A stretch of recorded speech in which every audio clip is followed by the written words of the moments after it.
Penalty ভাতা দিয়েও কাজ হলো না ব্রাজিলের জন্য।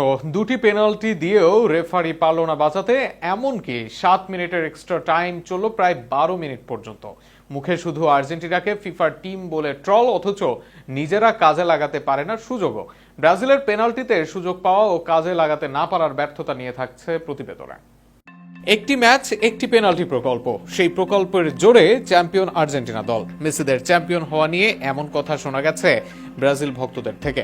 অনেকে বলেন 2022 বিশ্বকাপ আগে থেকেই ছিল সাজানো।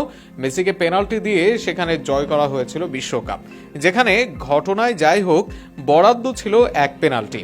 তবে এবার ব্রাজিলের জন্য এক ম্যাচের জোড়া পেনাল্টি বরাদ্দ দিয়েও হলো না লাভ।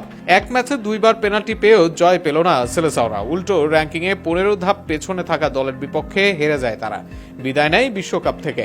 নকআউটে পেনাল্টি পেয়েও কাজের কাজ করতে পারেনি ব্রাজিল। শুধু পেনাল্টি নয়, খেলাও অতিরিক্ত চালিয়ে নেয় রেফারি। নির্ধারিত সময় শেষে অতিরিক্ত দেওয়া হয় 7 মিনিট। সেই 7 মিনিটের পর ব্রাজিলের পক্ষে দেওয়া হয় পেনাল্টির বাঁশি। সেই পেনাল্টি থেকে গোলও আদায় করে সেলেসাওরা। তবে এরপর খেলা শেষ হওয়ার কথা থাকলেও খেলা চালিয়ে নেন রেফারি। সেই খেলা চলে প্রায় 12 মিনিট পর্যন্ত। তবে কিছুতেই উপায় মেলে না ব্রাজিলের। এ যেন মুখে খাবার তুলে দেওয়া হলেও বমি করে ফেলে দিল সেলেসাও খেলোয়াড়রা। বছরের পর বছর ধরে আর্জেন্টিনাকে ফিফার দল, পেনাল্টির দল কিংবা রেফারির সাহায্যে যেতে এমন অভিযোগ তুলে এসেছে প্রতিপক্ষের সমর্থকদের একটি অংশ। কিন্তু যখন একই ম্যাচে ব্রাজিল দুটি পেনাল্টি পেল, তখন সেই সুযোগ কাজে লাগিয়ে ম্যাচ নিজেদের করে নেওয়ার দায়িত্ব ছিল তাদেরই। তবে তাদেরকে সুযোগ দিলেও নিতে পারে না তারা, উল্টো অভিযোগ করে অন্যের নামে। রেফারি সুযোগ তৈরি করে দিতে পারেন, কিন্তু গোল করে দিতে পারেন না। মাঠের শেষ পর্যন্ত পার্থক্য করে দেন ফুটবলাররাই। সেই কাজেই দক্ষ আর্জেন্টাইন ফুটবলাররা, যারা এতদিন বলতেন পেনাল্টি পেলেই কাপ জেতা যায়, তাদের জন্য এই ম্যাচ একটা বাস্তব শিক্ষা।